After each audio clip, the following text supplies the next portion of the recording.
Hello, everybody. Welcome back to Men with Issues, our live Bible study. Unless you're listening to it as a podcast and it was just live in the past and you missed it. That's okay because most people listen to the podcast, I think, and take it with them. So that's fine with us. Let them do it. Mm-hmm. That's right. So I have Justin here from Chicken Spoke. Chicken Spoke, I think is how it's pronounced. Chicken Spoke, Georgia, where they only sell NLT Bibles. And all of them are written with really large letters, mostly in crayon. That's correct. I love it. Man, I love it. For those of you who may not know, Justin sent me one of these Bibles via the U.S. mail. And like the Pony Express brought it or something. And I was out on the curb when the horse rode by. I grabbed it and took it inside, and I found that I could read this Bible and understand it because it's written in plain English. No, tell the true story behind it. What happened that day that I knew it was delivered? What did you do that day? And remind me now what happened. So, I will as soon as you start talking. It's Amazon, right? So I get a notification when it's been delivered, and they tell me where it's put and all that stuff. I'm like, so did you get? I text Zach and I said, did you get your package? Nope, I ain't seen it. They ain't been here. And I'd already got the message that it was at his front door, left at the front door. I'm like, or you? I think you asked. You said, is it UPS or FedEx or whatever? And I'm like, go to your front door. Yeah, and it took me like half an hour, 45 minutes to make it to the front door because I was sitting here doing something, and what were we texting? Right, texting back and forth, and so I went out there like, oh, that's nice. I opened it up, and here it is, right here. Now, is it? It's similar. It's not the exact same one though, is it? No, it's not the exact same one. Yours has got like a different cover and stuff. It's really easy to read, and it has the sections that Justin reads, like the study sections he refers to, are at the bottom, and they're really well done, and they're well done. Like I can understand it. That's what I mean. I can understand it, and it makes sense, like the interpretations. And I feel like I'm not getting some guy's opinion. I feel like some guy's breaking it down from what was written, but not like with his opinion injected into it. That's right. And it's saying a lot when you need it broke down further from NLT. Just saying. You're from Chicken Spoke something. That's right. You got like a learning disability. Or Georgia or whatever. You're from the sticks.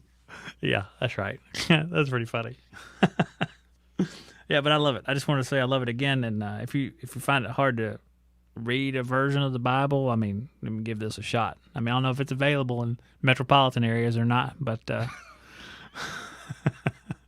I don't know how fast these children can write and put them out. So I don't know. Well, it's on Amazon. Couple days shipping. Oh man, I should do like an Amazon link. I think ahead. I could have had this done. I'm gonna do it anyway. Now we'll see what happens. They're a little pricey though. I'll say that. Are they? Yeah. Well, I bought you dinner, man. What more do you want? Oh, you gonna hold that over my head now? Well, I had to go check the price and see how much I get to hold over your head, I guess. Yeah, just so everybody knows. Are we gonna go ahead and tell that story? I guess. Or are we saving that? No, we can go ahead and tell that story. I'm gonna try to put this Bible link. I don't know if I'll be able to find it that quickly. So Zach come to Savannah, and Savannah's like hour and a half from me, something like that, maybe a little over an hour and a half. And so we met in Savannah and ate supper and all that.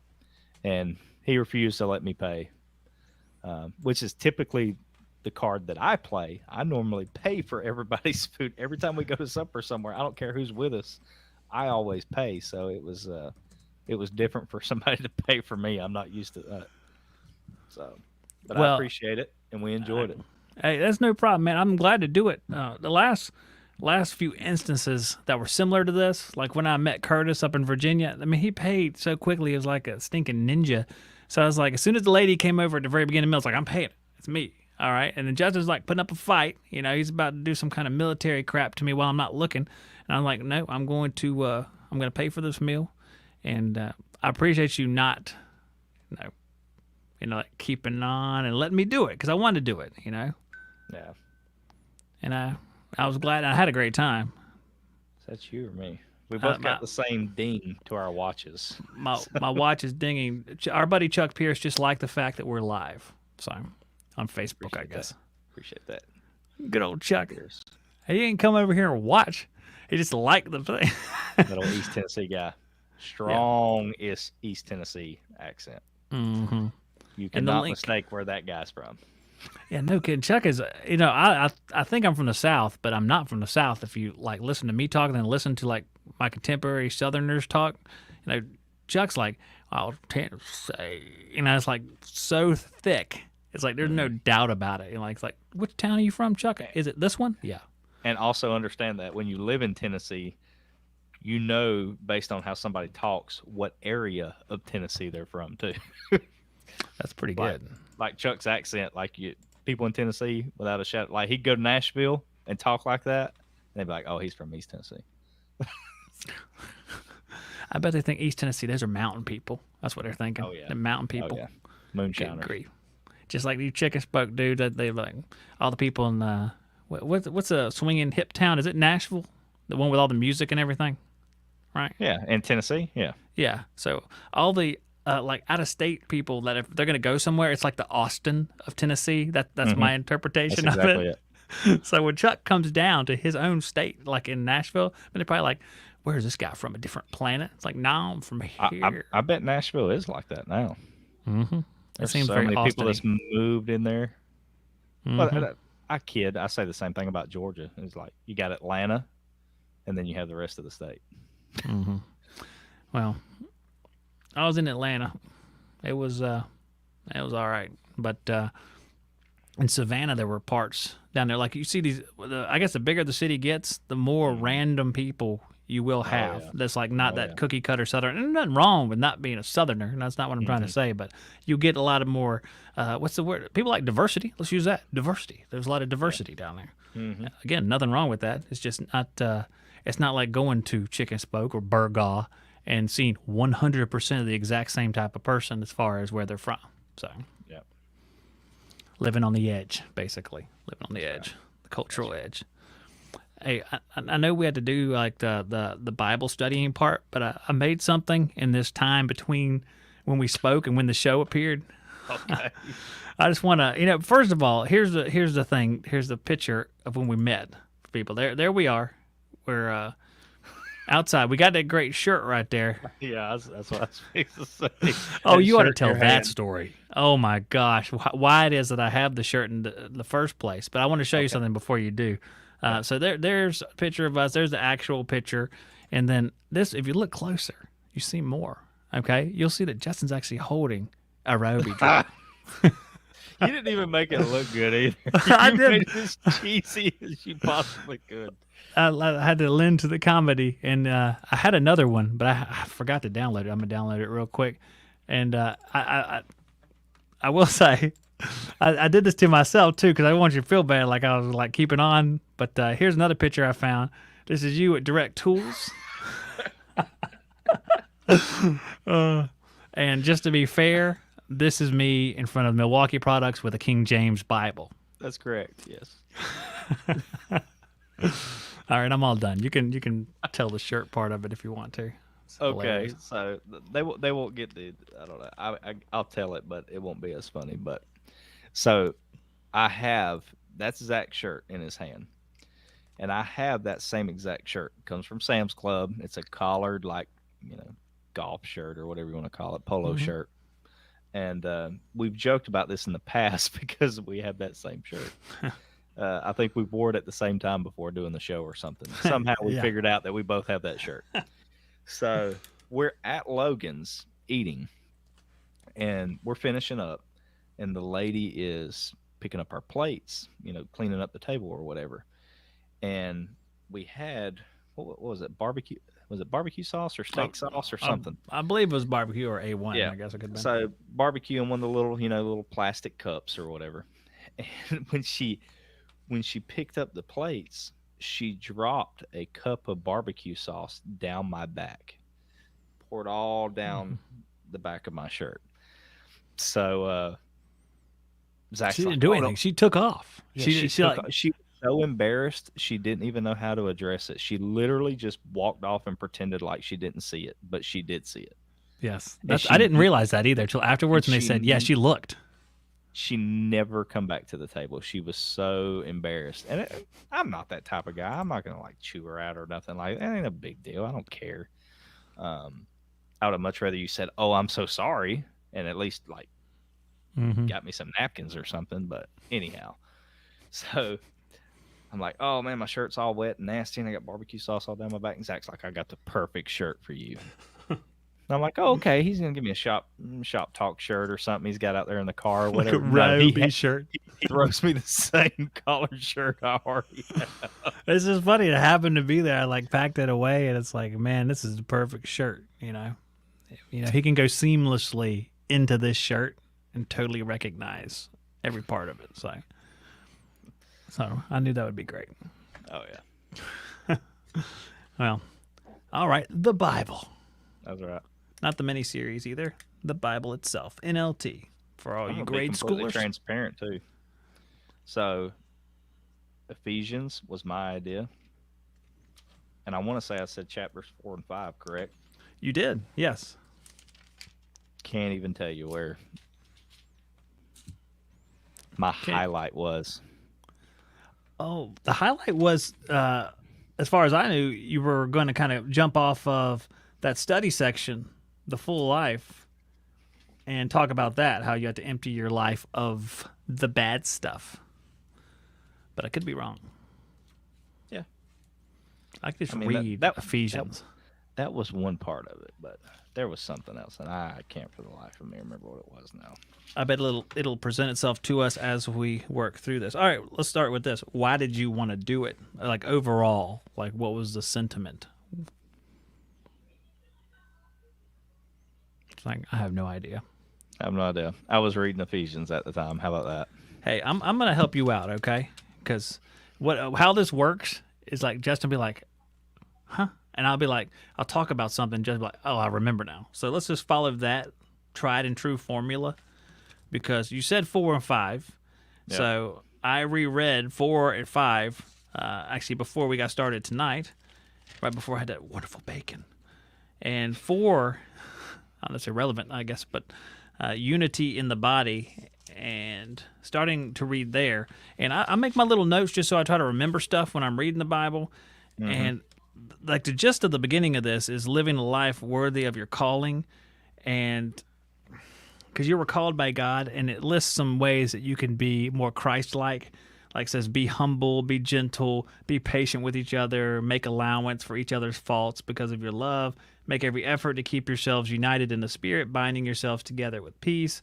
For there is one body and one Spirit, just as you've been called to one glorious hope for the future. That's the beginning of Ephesians 4. Mm-hmm. So, I mean, that's some good points right there, because we actually talked about some of this stuff at dinner, how we compared like how we acted before and tried to improve ourselves by being more Christ-like now. I mean, obviously falling short, but we went over the road rage.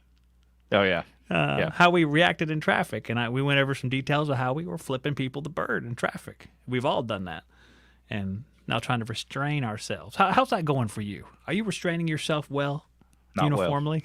Well. No, sir, I'm not. I had a moment right before me and Zach met at the restaurant. It was not a good look for me, but I slipped there for about a 30-second moment. I was seeing red, and old Justin come out in me. Old Justin came out. The fingers were flying. Oh yeah, well, this dude cut me off. He cut right in front of me. Okay, about took my front bumper off. Something made me mad. Laid down on the horn. What does he do? Roll down the window, starts flipping me the bird. So I got a little angry. Hey, this is just for you, and I'm in the same boat as you, and this is in no way saying that I'm not. But it's just kind of funny. I read this a little bit before we got on here. It's Ephesians 5, verse 6.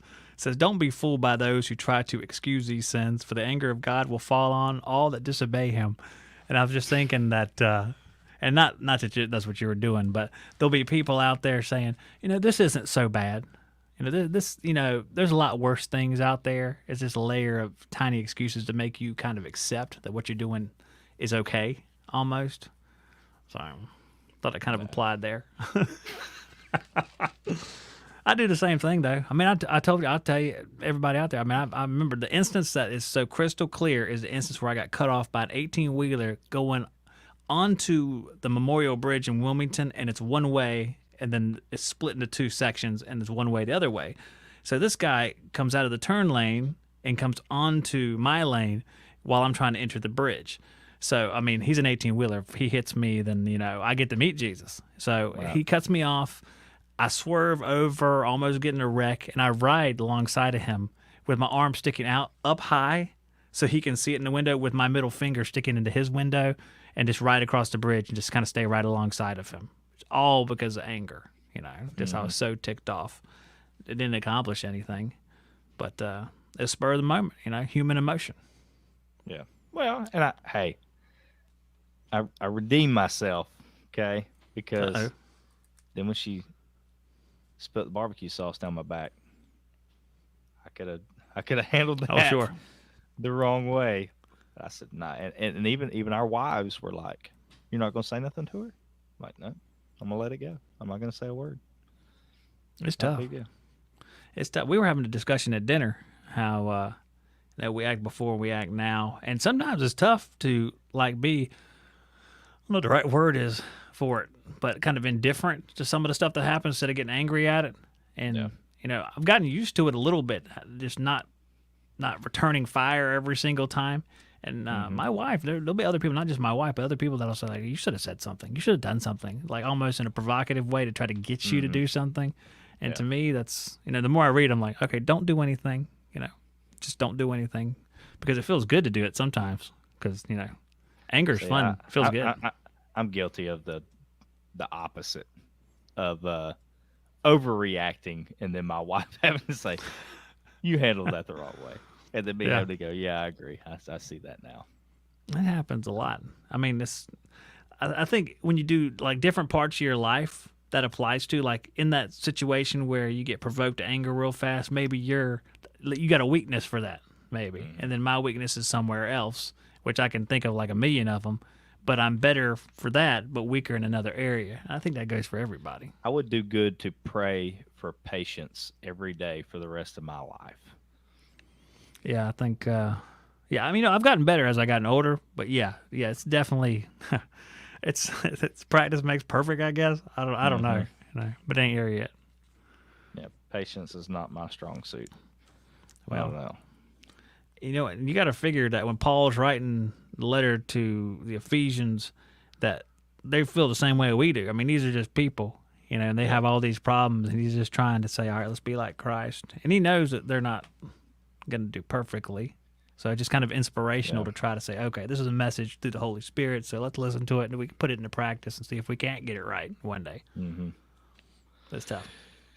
It's talking about being able to look at things through an optimistic lens. Paul is the perfect example.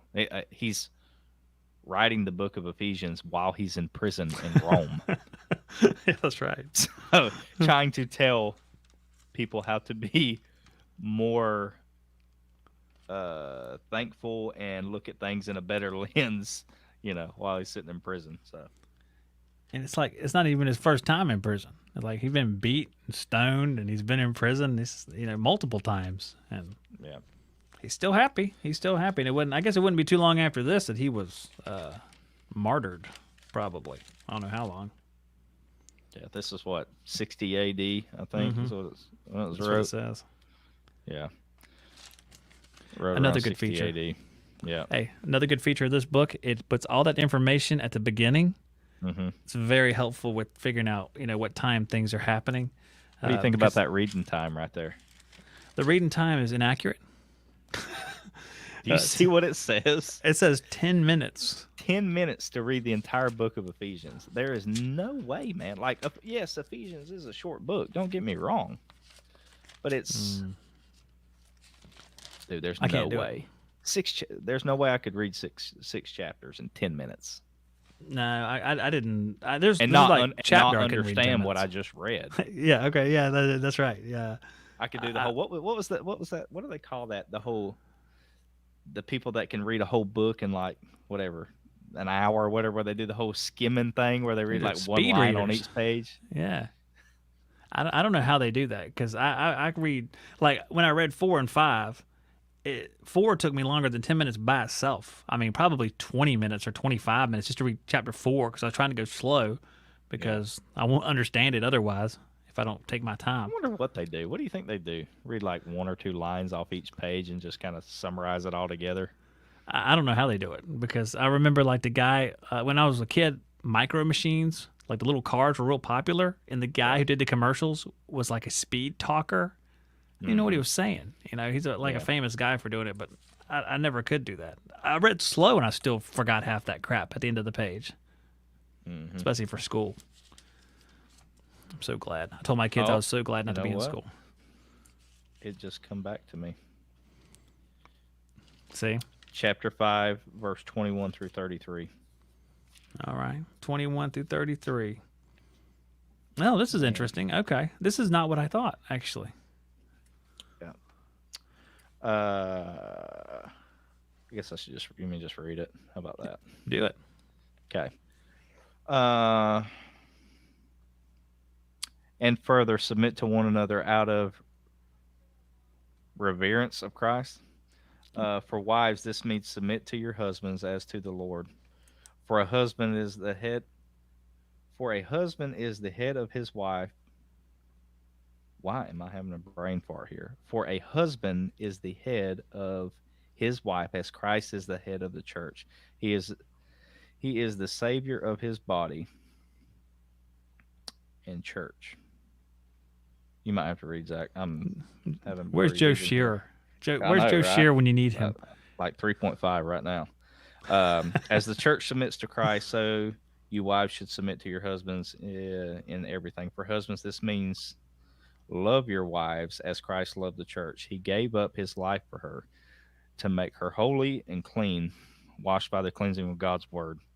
He did this to present her to himself as a glorious church without a spot or wrinkle or any other blemish. Instead, she will be holy and without fault.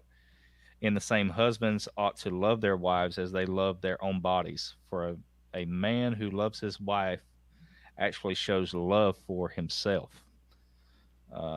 No one hates his own body, but feeds and cares for it, just as Christ cares for the church, and we are members of his body.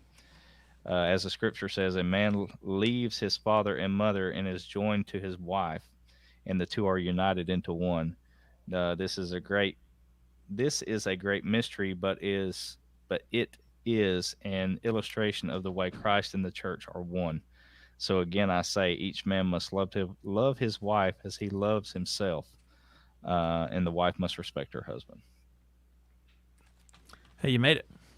I did, man. I struggle with that. I don't know what's going on with me. It's that NLT complexity. Not really. That can't be right. I think it's these ring lights blaring in my face. I got to do something different with these things. I can sympathize. Man, Actually, they help me read.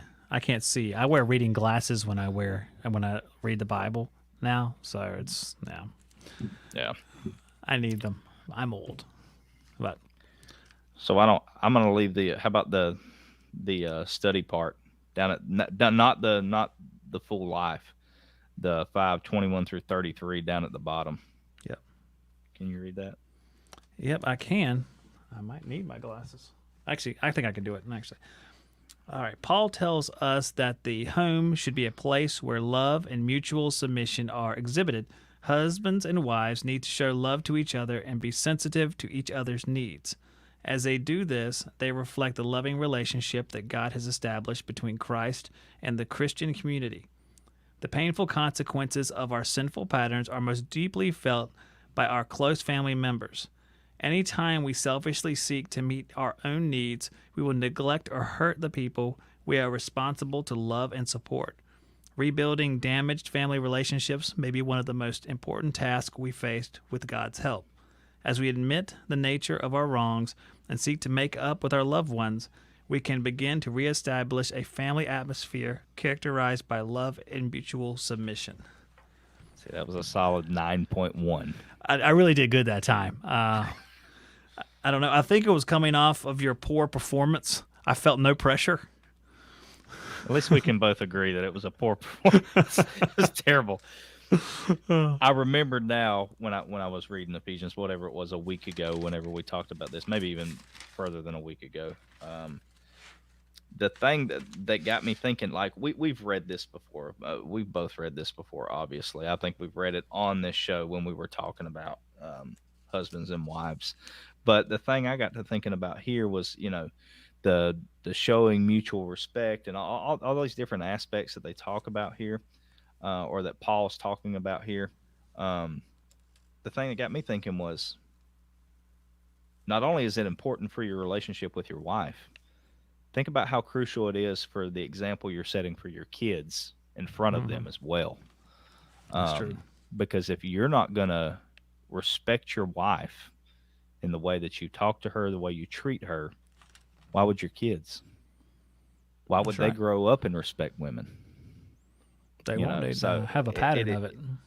it's crucial. Like even in things that like me and Anna will, um, we'll tease each other about or give each other a hard time or whatever. Or I can be short. She's short with me. I can be short with her sometimes. Even though we have a mutual understanding about, you know, don't take it to heart. I'm just in a bad mood from work or whatever the case is. Hmm. Our kids might not understand that. That's true. So That's they true. might take it in a negative way. I think we have that same issue here, and I think that when my wife and I are either having a real life like argument, because we're arguers, this is not foreign to us. We argue. We're very different types of people. It's like opposites attract sort of thing. So we Hmm. have arguments on different things time to time, and we see it as part of marriage. You work through things. Hmm. It might get a little bit elevated in tone every now and then. There's a nice Christian way to put it. Heated. Elevated in tone, Might get heated. a little Yeah, heated.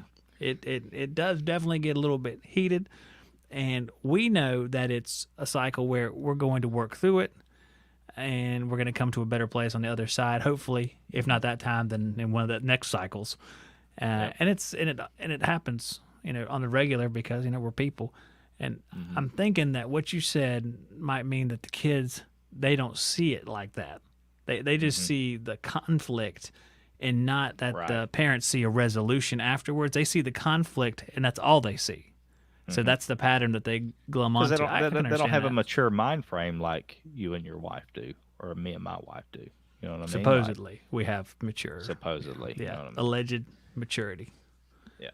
No, you're right. Um, They can't process. Especially your kids are even younger than mine. I mean, Jackson, he doesn't yeah. care. He's playing with trains right now. But the older ones, yeah, I'm pretty sure that's accurate.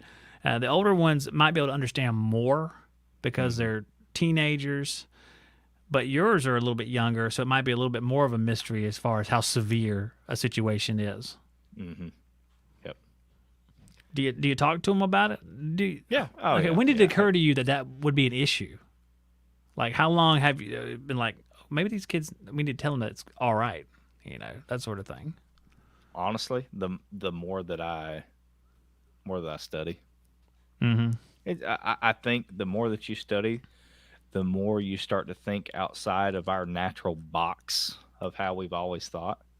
Uh, what is well, it actually kind of ties right into this, the full life section that we've been talking about. But I think it just if you start looking through, try to look through everything through a biblical lens, everything how Mm-hmm. you go about conversations, how you go about your work ethic, everything. Um, you start to look at things totally different than you used to. Just again, just like the restaurant with the whole barbecue incident. Me in my early 20s, um, I'd have been a butt to say the least. Okay. Yeah. Now it's like, why do that? You know, it's not a big deal. Yeah, I got barbecue sauce down the back of my shirt. We wiped it off. No big deal. I was going straight home when we left the restaurant anyway. And why would I totally crush that girl's afternoon? You know, I could be a butt and say all kinds of things to her, and it would ruin the rest of her afternoon. You know, because you could clearly see she was already embarrassed. Why dig on Yeah. that even more? You know, there's just no point in it. Well, why do people? Okay, that's a good question right there. Okay, she spilt the sauce on your shirt, and we assume that it's not intentional. Like like, Hmm. oh, this guy, I don't like him. You know, it was unintentional, but she did notice, and then she left. So, what is the benefit, or what do we see the benefit of, like attacking her verbally or something like that? What would the benefit be? Just to make ourselves feel vindicated, or like we had We like to revenge point on out it? we like to point out other people's faults or mistakes. Put ourselves above. I do Hmm. think people like to do that. I mean, I think I like Yeah. to do that. You got to watch out doing that, especially watching television. It's like, oh, I would never do that. Hmm. I wouldn't allow that sort of thing. Yeah. Yeah, I mean, it's so if you did nothing, I mean, if you didn't even say nothing, people will represent that as wrong though. Like you should have told her, like we were talking about, so you should have gone up there and slapped her face verbally. Slapped her face verbally. But you know what I say? They I they, don't. they provoke you and like you got to do something about this. Why? Here, Why do you have here, to do something? here's my thing. Uh, there's there's two situations here. Okay, one is she didn't realize she done it. Okay, Hmm. in which case I could see, hey, look, it's not a big deal. We've already cleaned it up. I'm not worried about it. Stuff happens. You know, you got stuff hanging off a plate and stuff. You're bound to drop something. Uh, you know, might just want to pay a little bit closer attention next time or whatever. Okay, I could see that. No big deal. Reasonable. Yeah. In our situation, the girl knew she did. Okay, because she clearly seen it. Hmm. She was just so you could. She was just so embarrassed that she did not know how to address it, and she ran from her embarrassment. I'm not going to dig on that anymore. The girl knows what she did. She knows she made a mistake. She's learning from that mistake. Even though I didn't say anything to her, she's going to remember that situation and she's going to do her best to make sure that never happens again because she could be dealing with a butt the next time it happens if it were to happen. So, That's a good point. She did something wrong. She was obviously guilty. You decided to she learned from it herself. I didn't have to say anything. right, but you chose to have mercy on somebody that was guilty. How could a Christian have a problem with that, right? We're supposed to be Christ-like. That's a very Christ-like principle right there. I'm not going to do anything to that person who's obviously guilty And let's because just I'm make going to it show clear them right some now. mercy. Everybody listening, let's make a very strong point here that Justin ain't no saint. He might have been nice in that situation. 45 minutes prior to that, I was doing some very ungodly things on the interstate with a guy cutting me off. So let's just let's It just comes and put, goes. let's just put that out there. All right. Yeah, I was. Yeah, we're not trying to paint Justin as a saint here because it is. It is like the tides. It'll come in and look good and go away and look very bad. Yeah. And the goal is for it to not fade ever and to apply it in all aspects of your life, not just sometimes, which I am working on, which I think we all strive to do. Dude, that's tough. That's tough. You know what? You were reading the section there, and if you go ahead to like Ephesians 6, verse 5, I think this is interesting because you see it in the Bible. It says slaves and masters. And slaves is like a loaded word, ever since like, modern times, especially with like racial tensions. The word slave is usually put on just like that one particular part of U.S. history. But of course, it goes back a long ways in every part of the world. But that's not the point of this. It says, reading this, it says, slaves and masters, chapter 6, verse 5. Slaves, obey your earthly masters with deep respect and fear. Serve them sincerely as you would serve Christ. Try to please them all the time, not just when they are watching you. As slaves of Christ, do the will of God with all your heart. So I read that, I'm like, okay, these guys are suffering on earth as slaves, but he's still calling them to like ignore that and just be as Christ-like as possible, even in their lousy spot, as he sits in his lousy spot in the Roman jail, right? It's an interesting perspective. I don't know. To me, I hear, just stop whining. No matter what the situation is, and I'm not saying slavery, stop whining. That's not what I'm trying to say. I'm trying to say that when you're going through something tough, that's not an excuse to not be Christ-like. So that's kind of an interesting passage to me. Whenever I'm Hmm. reflecting on myself and like, okay, the slave's being Christ-like, Paul's in jail being Christ-like, and I can't, be Christ-like here out there in the free world having a great time. Hmm. Yeah, But I mean, I think it's an interesting part because, a lot of people would take that and go, man, that you know, why would God allow people to be slaves to other people and stuff like that? I tend to always, which we've talked about this before, but I tend to fall back on, um, God's reasoning behind things is much higher than what I could ever comprehend. Um, so obviously there's a reason behind it, but this is the lens I look at it through. If everybody's life was rainbows and butterflies, how would anybody ever learn anything? that's right. If you That's if exactly you right. had it great and never went through everything, and I understand people have it very good sometimes, and other people have it rough. I get it. Um, but if everybody had it great, um, there'd be no need for. Do you hear this? You hear this cat going berserk right here next to me? I don't know if you can hear that or not. I hear a little bit of the cat going berserk. Anyhow, my point is that there's reasons behind it, and everything's not going to be all peaches and cream. So, And it's interesting because using like the slaves and masters thing, and like translated into like taking up your cross, like you talk about from the Gospels. hmm. You're the last one to mention it, is what I'm saying. You're going to suffer if you're going to be Christ-like and follow Christ. So it doesn't matter if you're a slave. It doesn't matter if you're this or that. There's going to be some suffering involved because you're going to Hmm. theoretically reject worldly stuff, and worldly stuff. Hmm. I don't think they like being rejected. So Yeah. I think you're going to have a problem either way. So you're going to suffer one way or another, and just you Yeah. have knowledge that everybody suffers. Everybody goes through stuff. So Yeah. it's interesting though. It's added into the book, and I went outside of the four or five, but it was sitting right there at the edge of the page. So it's close, That's right. and we got this. I don't know. We don't have the same Bible, but it's pretty close. Pretty close.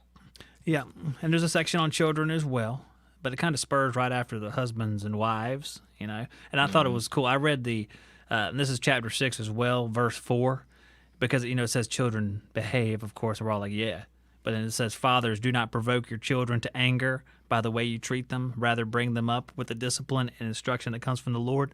Boy, that's a gut check for me right there, because I will annoy my children on purpose and provoke them, and they'll get upset, and I'll like feed off of it, and I realize that, man, I'm not doing a very good job with that. And if I spend as much time trying to get them studying Christ or in the youth at church that I do just horsing around, then I'd be doing a little bit better job. Yeah. I was gonna read this. I totally missed this little section here on the next page. I don't know if it's on the next page of yours. Um, you are not your own. Yep, I see it. Next page. I just kind of skimmed through that. That's some pretty good stuff there. Hey, you should read it. How about I do that? Hey, Justin. Good luck, man. I know, right? Let's Nowhere see to if go. I can. Let's see if I can redeem myself here. All All right. right. So this is talking about marriage as well, like what we were just talking about a few minutes ago. But it says you are not your own. It says marriage involves hundreds of small sacrifices. It interrupts your time and privacy. It means tolerating your spouse's imperfections. It includes giving up your own preferences so you and your partner can make choices together. It may even threaten your control of the television remote. Mm. But what if you were told that these sacrifices didn't even begin to explain your role in marriage? Suppose someone said that the real prereq- Prerequisite. prerequisite, I can never say that word, It's a it's to a mouthful. success as a couple is crucifixion, giving up your very life for your spouse. That's precisely what Paul conveys in this famous passage about the role of mutual submission in marriage. If your summary of marriage is enjoying plenty of home cooked meals, getting a back rub whenever you want, and having a companion who will constantly cheer you on and even laugh at your miserable jokes, it's time for a reality check. According to Paul, your primary role in your marriage is to give up your life for your wife. Explaining the instruction to submit to one another, he writes, "For husbands, this means love your wives just as Christ loved the church. He gave up his life for her." Does this sound like a demanding and all consuming task? It is. But the best part is that your wife isn't the only person in your relationship who will benefit from your sacrifice. Paul elaborates, a man who loves his wife actually shows love for himself. Paul asked Paul asked wives to make big sacrifices too. But your task as a husband is not to evaluate how well your wife is living up to her end of the bargain. In fact, there's no bargaining about it. Your responsibility is as simple as it is profound. Just as Christ gave his life for his bride, the church, you are called to lay down your life for your wife. So, focus on what your role is in the marriage and don't nitpick what the other person is doing because you both have faults. You Hmm. recognize that and you don't press that button, you don't emphasize that. And I guess no matter what the other side or spouse is doing, it doesn't give you a recourse to be mean, or it Mhm. doesn't give you any cause to do any of that stuff. Because if you're Christ and she's the church, the symbolism there, Christ never wavered no matter what the church did, even though they're Mhm. full of flawed people. So I mean that's really tough. Mhm. That's real hard because we do like to argue and keep score. What's it, the Corinthians? Love doesn't keep score. Man, that's tough Mhm. because you want to say, well, she did this to me, so I'm going to go out and buy a boat. That sort of thing. Yeah. A boat's a bad example, but we live on the water here. There's a lot of water around here, so. I Yeah. mean, people do stuff for spite all the time, right? Mhm. That's tough. What do you think that I mean that's kind of a loaded question, but what would you say the key to, we'll just say, a healthy marriage? How about that? That's kind of a generic question, but um Key to a healthy marriage? That is a loaded question because I wouldn't able to be answered. I wouldn't be able to answer it at all before last couple of years. Probably I'd probably come up with mhm. something like, kiss each other once a day or don't go to bed angry or something like that. Some generic Mhm. answer. And I think those are important. I mean, I guess reading this stuff, pursuing God's word on the subject would Mhm. probably be pretty key. Yep. Um, because that's infallible. That's Mhm. that's the final word, really. So if you're following along with that and you're kind of trying to work on those principles, I guess that would be my best answer for that. Yeah. I'll tell you, my where my focus has been. Loving God first and remembering to this is going to sound crazy. Loving my wife over my children. Loving my wife first, I guess, is maybe the better way to put that. Hmm. Loving my wife first. Um, because I think a lot of people, like me and my wife, we're a good example of this. I mean, I was raised differently than she was. Um, I was disciplined as a child. I got my butt tore up. She didn't. Um, not that she's against, you know, getting a whipping or anything like that. She just has a different approach with the kids. Um, one, she has more patience for sure. Um, but we have disagreements about what this kid can do or what that kid can do or what this one should have or what, that we don't need to buy her this, she's only 9 or whatever. You could very easily fall into arguments over the kids. But if I put her number one, regardless of what's going over, not number one, but put her over what's going on with the kids, it makes that easier to handle, if that makes sense. I can see how it would make sense. Not that I do that very well, but I can see how what you're saying I actually might give a shot to because I haven't thought of it that way. Um, as far as you're supposed to put her first. Hmm. That makes sense. I'm trying to play it through my head right now instead of treating everybody like they have the same weight as far as I don't know how to put it, like opinions or the same weight in discussion. I kind of understand what you're saying, and I don't think I do a very good job of it. So I think Almost like, okay, this is kind of a weird way of putting it, I guess. I don't know if this is the best way, but this is where I'll go with it. Um, Something as simple as, your kids trying to play you against each other. Okay. hmm You know, my daughter wants an Apple Watch or whatever. Okay. Um, Mama says no, so she turns around and tries to come to me because she thinks she's going to get a different answer. Instead of my approach being, you know, yes, of course, honey, you can have that. I'll deal with your mama later or whatever. Yeah, we'll take care of that. We'll get that for you. It would be if I knew my wife had already been asked. It would be, well, what did your mama say? And if I didn't know that she had already been approached about that, then my answer is going to be, well, me and your mama will talk about it and we'll let you know, involving her in everything. You see what I'm that's saying? good. Yes, that is good because they're like in charge of home life. They're the ones that are mostly attuned to home life. Uh, a lot of us, I mean, I'm at home a lot more than I used to be, but I mean, it used to be just like we were both service techs. We'd be out all hours of the night, and kids come home. Kids are like, "I haven't seen you all day, Daddy," and you'd want to make it up to them almost, like Mhm. maybe even give them a favorable, like they can curry favor with you over your wife Mhm. because you have a certain sense of guilt. Yeah. And from what you're saying and what we're reading here, that's not what you need to do. You need to go back and treat your wife with that respect. I mean, that's really insightful, man. I Just, haven't really I thought of it that guess, way. maybe this is a better way of putting it. Making everything a joint effort.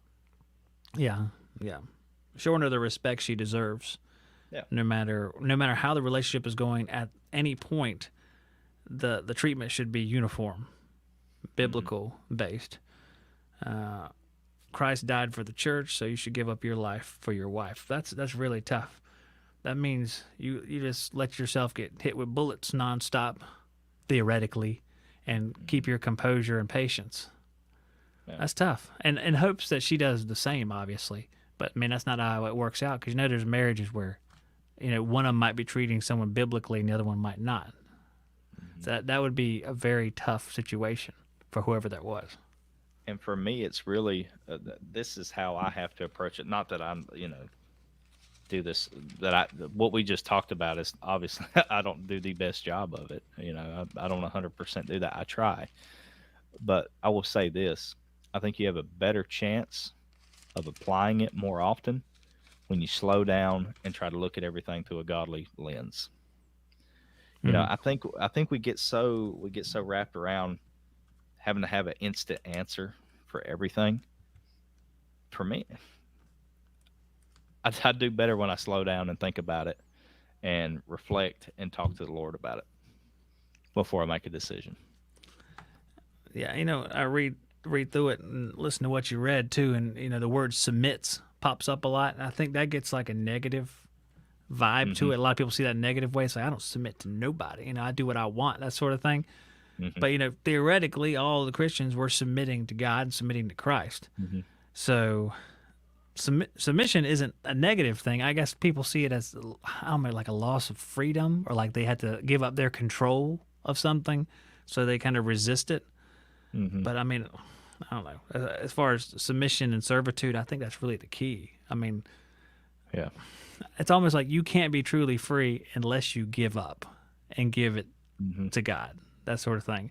I don't know if that makes any sense at all, but I think that once you release control, it's freeing because you can just have faith in somebody else or something else or however you want to look at it. Hmm. And I don't know. It's really hard to explain, but I'll try to get better at that. By not next week, but what year is it? 2022 maybe. Yeah, that's right. We'll see what the Chicken Spoke Bible will tell us in that area that can help us better convey the message.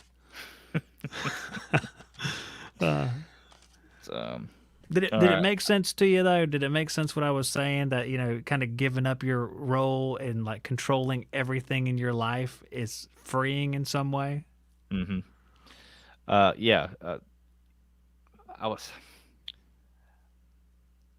I had it right on the tip of my tongue, and I've lost it now. There was a way I was gonna explain it in my terminology. It's totally slipped. It's totally slipped my mind now. Maybe it'll come back to me. I don't know, but yes, I get what you're saying. You take it from here. You lead us into the next area. You ready? Go ahead. I felt like you were about to say something. That's why I said that. I really wasn't, but Well, I mean, I can come up with something. no, but that was really good though. I mean, I think that's a constant struggle. Marriage is a constant struggle because you have 3 children. I have 4 children. That's a lot of children, and it taxes the relationship because you do have to make joint decisions on stuff. If you are doing things correctly, let's say you're talking to each other, making sure you understand each other and what you want to do for each child, and you have to make a ton more decisions. It's not just one child. Now you're making 3 or 4 decisions for every subject. What are you Hmm. going to do for him? Like for Andrew, for going to college. What are we going to try to do? What are we not going to be able to do? For Landon, for high school. For Mallory, for high school. Where does Jackson go? And with every decision, it's like a test of your ability to compromise and discuss. And just there's so many of them. Yep. It's hard because you're going to disagree, and that's just more chances to disagree. So it's Hmm. tough. Yeah, I think it's the more I grow, it becomes more fulfilling to take the focus off yourself and put it on others. Now that I'm sitting here and saying that stuff and listening to that, I know there was a passage that's going to explain this perfectly, and I just got to find out where I just read it earlier. Oh, it's so close. It was perfect because it was Paul talking about how you kind of discern what things are in the world. Um, Yeah, I got it. Here we go. Okay, I'm gonna watch it read. go. I can't believe this. I found it. All right, this is chapter 5, and I'm just going to start in verse 6, which is what we read earlier in a joking fashion. But it says, Hmm. "Don't be fooled by those who try to excuse these sins, for the anger of God will fall on all that disobey Him. Don't participate in the things these people do. For once you were full of darkness, but now you have light from the Lord. So live as people of light.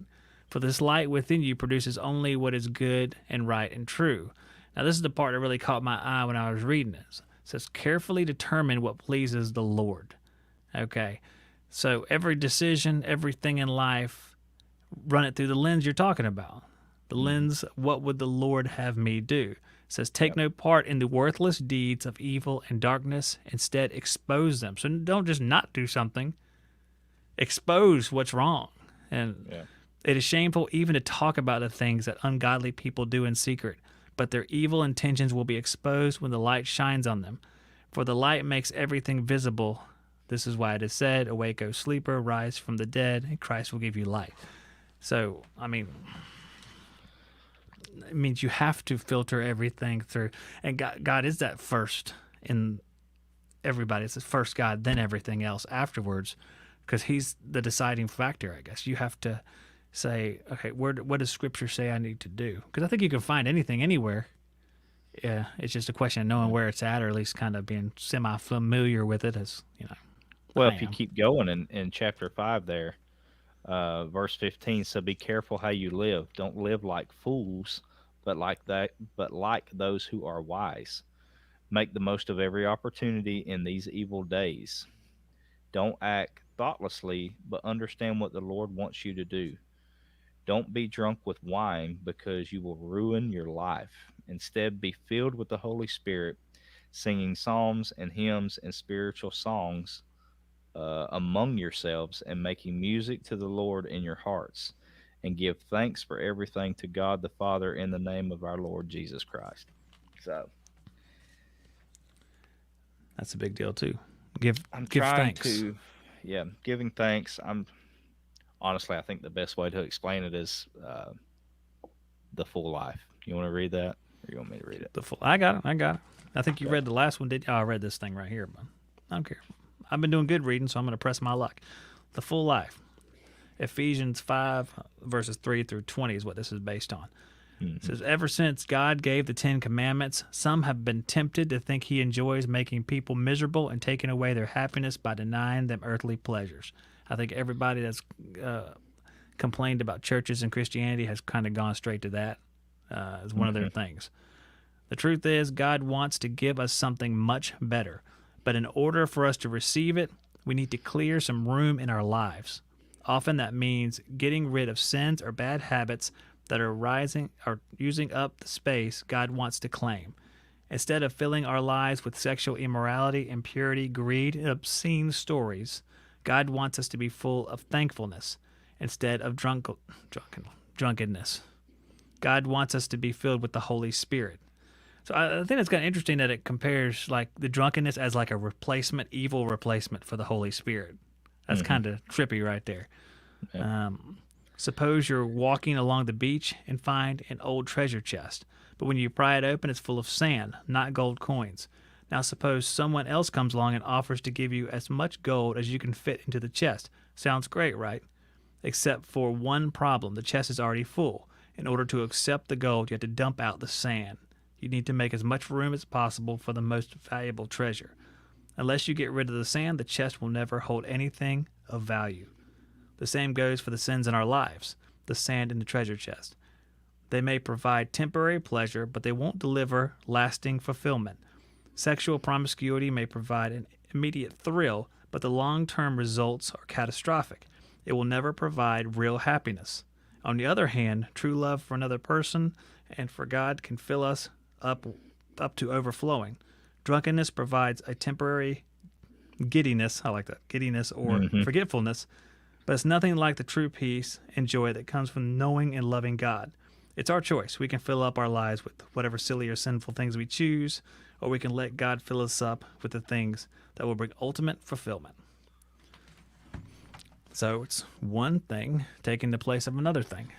And you got to be willing to give it up. You got to be willing to give up the temporary pleasures. You think that's where a lot of folks are at in the middle of trying to figure out if they want to get rid of all their stuff for the other stuff? But I feel like we're all guilty of this. We get focused on the here and now, and we don't want to give up stuff now. Yeah, I feel like I don't know. I feel like everybody has like a few sins that really eat at them. That really eat at whether it's the devil working on a certain way or what. There's people that say, "Well, this does I don't drink. That doesn't bother me any. I'm never going to be a drunkard. I don't drink at all." But there's other things that eat at me. Just like I think it's the same for everybody else. So you have to make a choice, I guess. Yep. That's tough. And the way he's writing it, it's like you have one or the other. You don't mix both. You can't do it. You know? If you fill yourself up with hatred and anger and negativity, how will you ever get the exact opposite through Christ? You know what I'm saying, there's what's fruit of the Spirit. Okay, probably the best way: love, joy, peace, patience, kindness, self-control. I think I missed one, but all those great things. If you're not willing to give up all the negative stuff, you can never have all those things. It seems I don't know. It seems like it's hard to get there. I mean, I don't know how many people get to that point. I mean, I think we strive for that stuff, and we don't become Christ here on earth, and we don't make it all the way there. No, but I don't know. I think you can get most of this stuff. I don't know how to put it. I know you can get rid of this stuff, but it's like you have to untrain your brain from how it's been programmed since you were born. That's tough, how it feels. It's tough, and it's a process. It is not going to happen overnight. So work. You have to work. I'm a perfect example of it. I go from go from road rage to having patience in a restaurant 45 minutes later. So Mm-hmm. And you're what I It's a would call a struggle. godly man, and here you are in traffic, flipping the bird. And I mean, I do the same thing. Uh, Yep. I like we were talking about social media a few weeks ago. I deleted TikTok from the Yeah. social media because I couldn't handle having it on my phone. Yep. I had to either choose pursuing godly sources or pursuing this is just one of many choices that still remain, but TikTok, I made the decision so far, it's gone because I don't want to be tempted by seeing every time I open up the phone some half naked chick dancing around and Yeah. end up watching it for like 10 seconds. I don't want to have to make that choice. I want to, cut that arm off, so to speak, like Christ said. Better Yeah. to be a cripple than be in hell with all your arms. Yeah. Yeah. And I, when that incident happened, um, immediately after, you know, I had conviction on my heart, knowing that it was wrong what I just did. And you know what the first thing that come to my mind once I calmed down and realized that I was totally in the wrong doing that. My kids just seen me do that. My kids are sitting That's in the true. back seat I didn't think about that. and seen everything. Seen the guy flip me a bird and me lose my cool and do the same in return to him out the front windshield, causing a scene. Anna looking at me like I'm an idiot because I was being an idiot. Um, and that's little stuff like that. It's like that is not the example that I want to set. So that's the my kids help me to strive to do better. Number one, the Lord. Number two, my children for sure. So, what if it was the opposite and it was Anna who was flipping people off outside the car and you knew the kids were seeing her? What would you do? If I seen her flipping somebody else off, Just an ungodly behavior and you knew it's ungodly and you see the children watching it as her husband or put yourself in her spot. What should she have done when you did it? What would you do? uh, okay. Well, Well let's just be honest here. If it was Anna, probably the holier than thou card. You know what I mean? yeah. Well, I was accused of that at dinner, as you heard. My wife says I do that, Yeah. and I'm sure that probably happens because I do get fired up and stuff. And this is a different conversation for a different day. Trying to be godly without, thinking that you're sending messages direct from the heavens through you Yeah. at all Well, times. I'll give you an example. It's funny you bring this up. When was it? Yesterday. Was it yesterday? Yesterday or the day before. Anna went grocery shopping. And I don't think she went to Sam's Club. I think she was in Walmart. And typical Walmart, busy, two registers and the whole store open. Mm-hmm. One Two. of them, Wow. uh, yeah, I know. And one of them being the 20 item or less. So she's got one register she can go to. So she's Yeah. standing in line. And she's texting me while she's in line. And she's like, "This is why I don't come to Walmart. This is ridiculous, blah, blah, blah, blah, blah." And so let me give you the approach that I set her back. Oh no. Well, there's tons of people, Anna, that are poor and would gladly stand in line for hours if it meant they got food today. Oh yeah, that's a Yep. rich one right there. Yep. Guess what I got back? Okay, Saint Justin.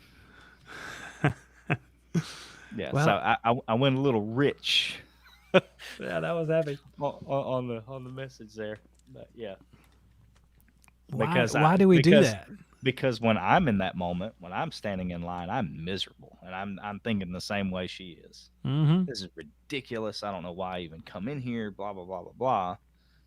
But it's easy for us to be armchair warriors or be on the outside looking in and say, what's the other analogy they call that? Monday morning quarterback or whatever. Mm-hmm. It's easy for us to look at it from the outside and go, "Oh, well, you should just be thankful that you've got the money to go grocery shopping." Practice the Lord's patience, Anna. So, Okay, all right. So we could see that's holier than thou, which I can vouch for. I've done, and I've received some as well. But what should you say? What do you think would be the right thing to say? Okay, let me ask this: what would please the Lord for you to say?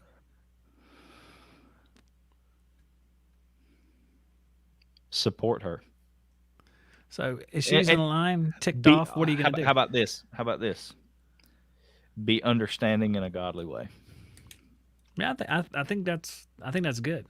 I'm saying Empathize maybe. don't fuel the fire, uh, but be understanding. Yeah.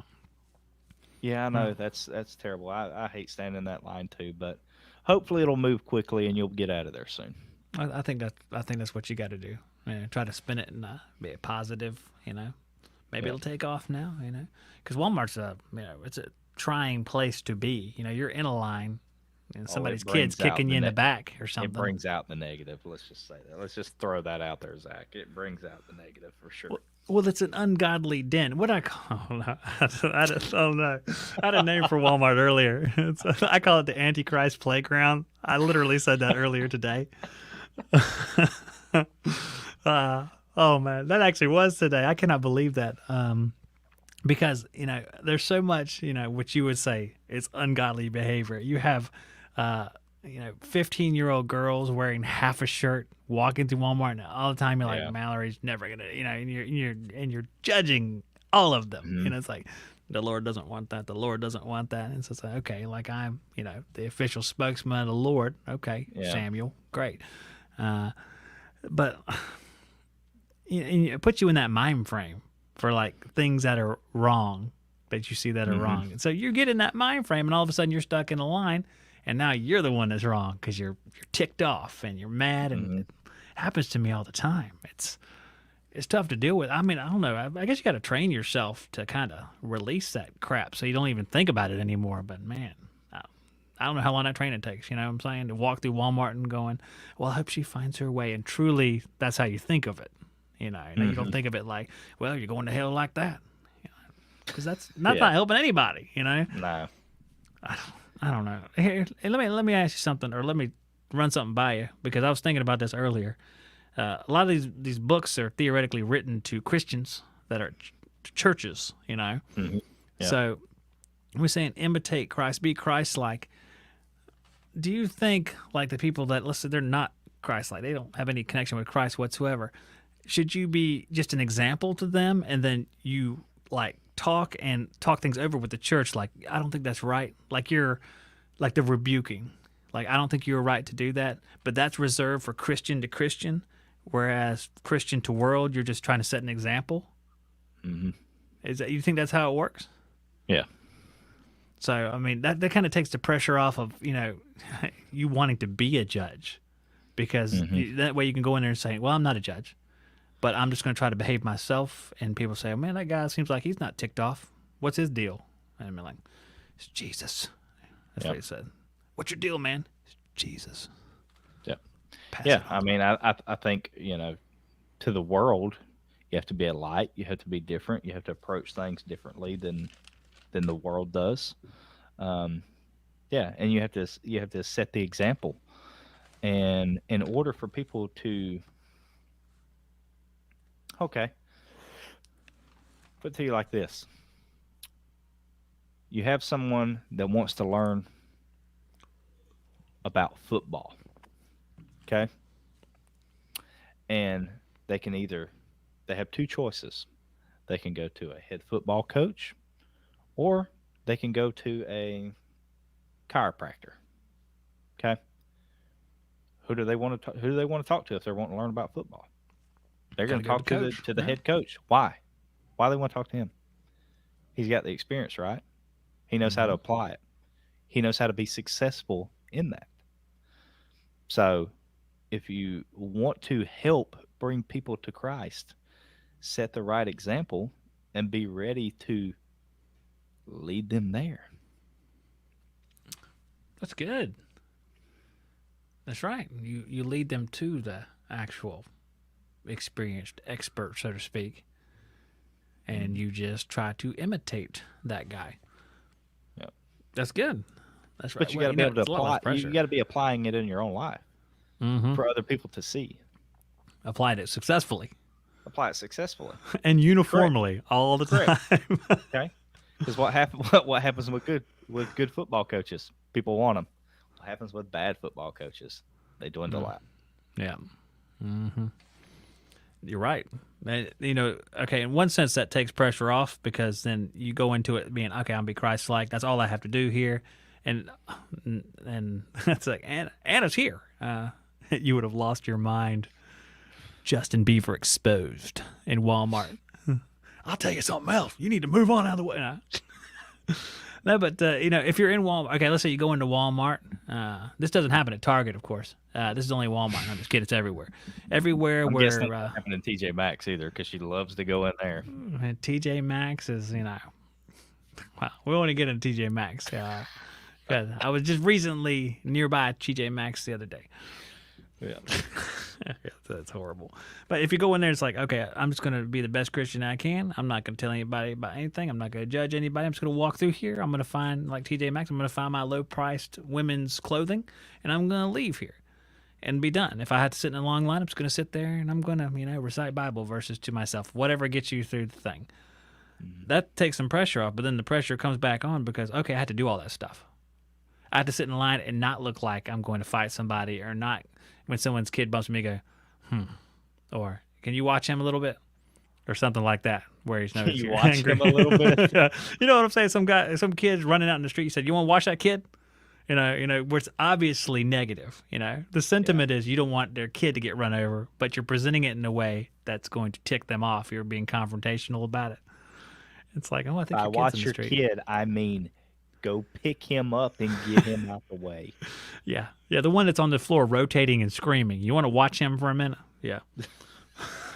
Just knocked over the end cap over there. Yeah. Yeah, in that situation, by watch him, I mean wear his butt out. Yeah. So that's tough. I don't know. I'm better at doing that sort of thing now than I was years back. I was not very good at it. I would want to demonstrate, especially to my wife, how angry I was to even be in a store.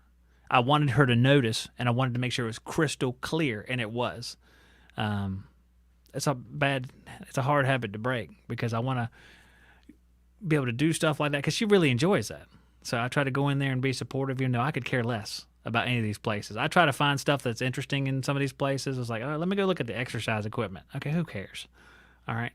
There's like an aisle in the center of TJ Maxx or Ross because they're all the same. Or there's a third one, Marshalls.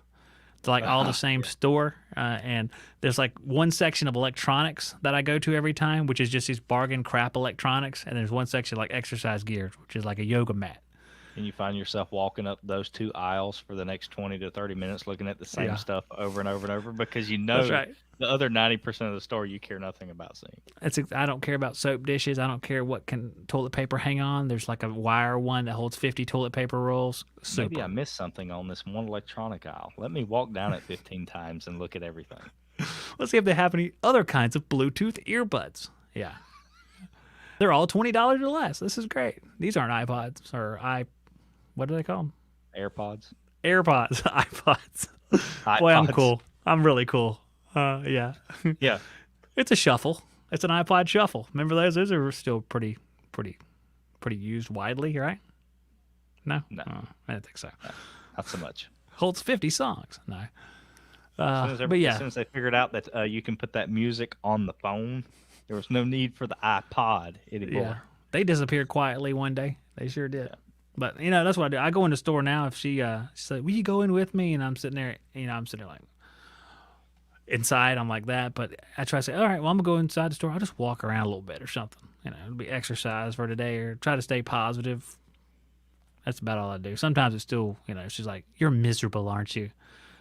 And sometimes I will say, well, you have me in the store I hate, so yes, I am miserable. And I actually say these words, and that's exactly what I say. I mean, you put somebody in a position they dislike, and now you're asking me if I like it. So that irritates me in itself. You know what I'm saying? I recommend my approach, Zach. I can't wait to hear this. I'm gonna write this down. Hold on a second. All right, go ahead. It gives them the freedom to feel like they're not being rushed.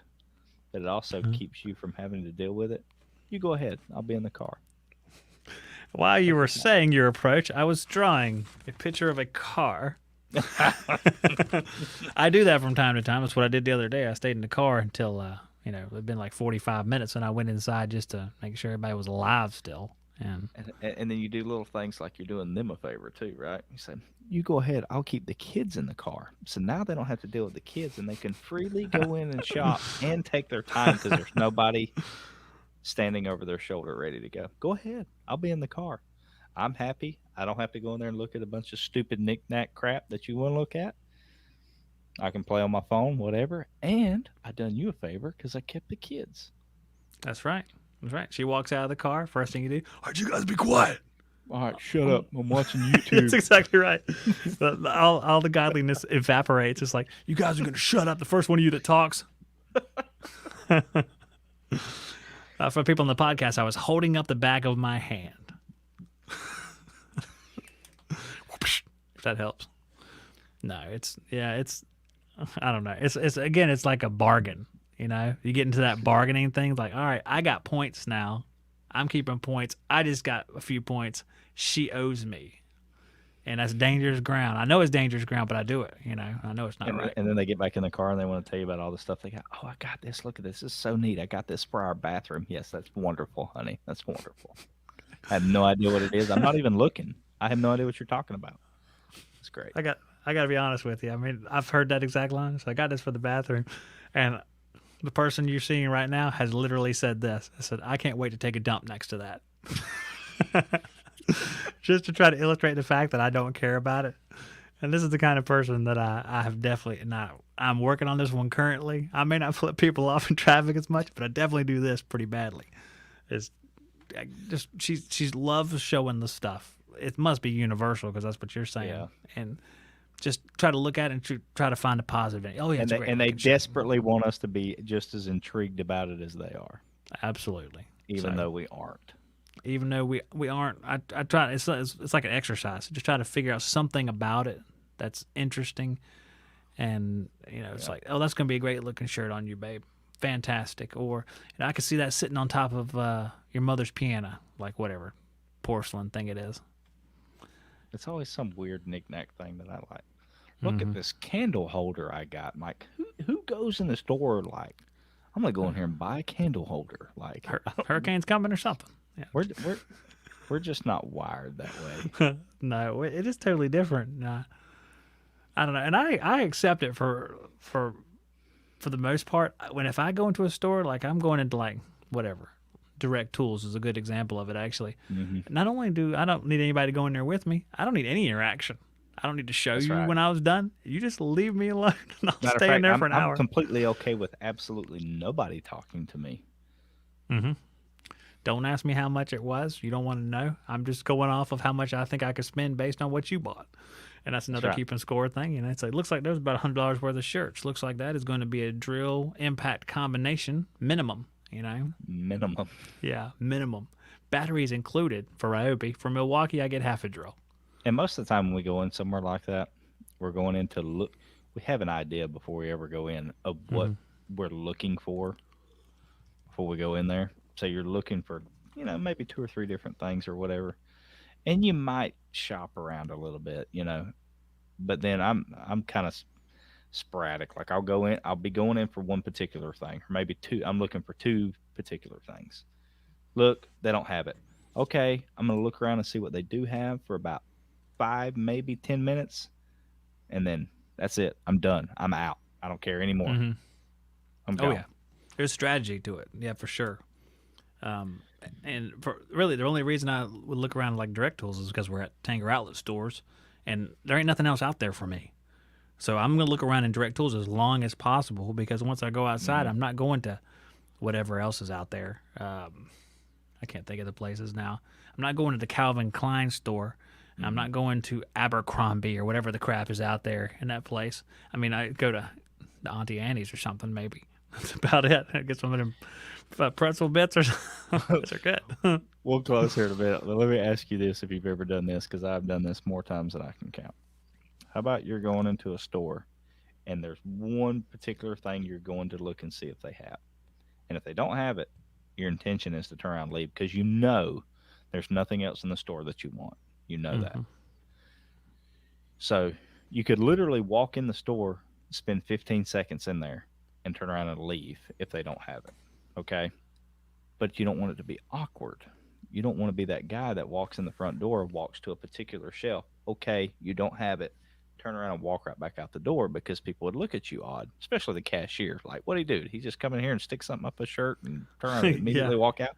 So you find yourself like, well, I got to spend a few minutes in here. So you find yourself like walking down one or two aisles to pretend like you're actually shopping when you're really not. You're just trying to kill a few minutes before you walk out. You That's know pretty there's funny. nothing in that store that you want. You're It, just it, pretending like maybe there is. I do I've done. understand that. I've done that a couple times too. Oh, sometimes I'll go in and out, but I realize there's sometimes people are like, what is he doing? I was like, all right, let me just walk down through here and come back. I mean, a minute or two is all I need to realize that none of my valued products are here, and I must Yeah. leave. I guess I'm too worried about what other people think, like the cashier or whoever. Like, if I walk in and out in 15 seconds, they're going to think I stole something. So I don't want to give that impression. So I'll spend a couple minutes in here and pretend like I'm looking. We could face your fear, Beaver. You need to leave the store hunched over with your arms like this. Just walk out like shuffling quickly. They'd be like, "Excuse me, sir," and be like, "What?" Ball up my t-shirt like I got Yeah, something up under it. Just walk out real quick. you already accosted like at like Walmart and like some of the like wholesalers like Sam's Club or whatever. Sometimes you get accosted on the way out. They don't trust you. It's like, "Can I see your receipt, please?" At some places they do it Oh all yeah, the time. yeah. You're in like the line and they're Hmm. zapping stuff and improving that you've been a good citizen. Man, Yeah. that's just like horrible to begin with. I've been But at Walmart. I had that done. It's like, "Can I check your buggy real quick?" I said, "What am I, terrorist or something? Why are you checking my hey, buggy for?" you know the one that really ticks me off about that is Sam's Club. Okay, number Oh yeah. one, you got to pay for a card to shop there. Okay, you Hmm. got to show your card to come in the door. Then you go shop, you check out, and they're all, at least ours is anyway. It's all self checkout stuff. There's like nobody Hmm. working the register. It's self checkout. Then they'll have the one person standing at the exit door that they're going to take your receipt and they're going to pick two or three things off of the receipt to check your bags to look and see if they're Hmm. in there, Every time. or count items or whatever. And it's like, man, what kind of crap is this? I got to pay you to get your card, come in here, I got to check myself out. Then you think I'm a thief and you're going to check my bag before I leave. Like, why do I shop here? Every time, too. Every single time you're herded into Every the time. line. Costco does it too. Every Yeah. time. And they will. They'll like, now they zap stuff. They'll like zap three things and then, okay, you're Hmm. good. You can go on your way. Well, thank you. I feel like I'm, Yeah. you feel like you did something wrong or something. So Uh huh. why are we on this? Why is this our first foot? They're accusing us of stealing something. We've never stolen anything from Sam's Club. Yeah. We can't. It's too big. That's why they don't give us bags. Everything's like a 50 pack or something. What are we going to steal? You know what I'm Hmm. saying? 50 pack Yeah. of erasers, maybe. That's about it. Yeah. Because we're buying snack things that are like 3 foot square or something with like 500 packs of Oreos in them. That's an exaggeration, but they're big. Yep. So, what did we learn today, everybody? Don't go to Sam's. How can Sam's exist in America today? I'll wrap it up. I'll give my illustration of wrapping it up. Oh, should I get the button ready? Are you going to wrap it up to that effect? Sure, why not? All right, the button's ready. Okay. Learn patience. It's not going to be an overnight process. It's going to take time. Genuinely love your spouse. Fill yourself up with godly stuff where there's no room for the negative, bad stuff.